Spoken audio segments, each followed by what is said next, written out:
हा आहे आपला मावळातला प्रसिद्ध इंद्रायणी। ह्याचा सुवास आणि ह्याचा मऊपणा सगळ्यांनाच आवडतो। हा आहे लाल तांदूळ रक्तशाली।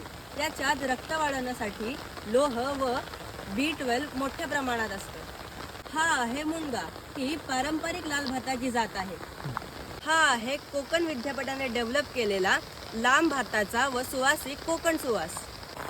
ही आहे कोकण कृषी विद्यापीठाने डेव्हलप केलेली औषधी काळ्या तांदूळाची संजीवनी व्हरायटी।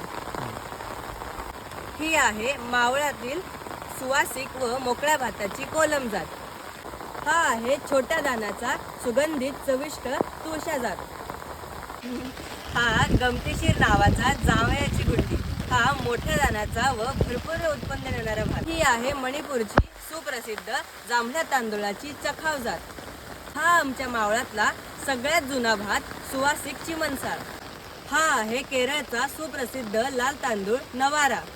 जगन्नाथपुरीच्या मंदिरात जो नैवेद्य दाखवला जातो तो हा चविष्ट सुगंधित गोविंदभोग।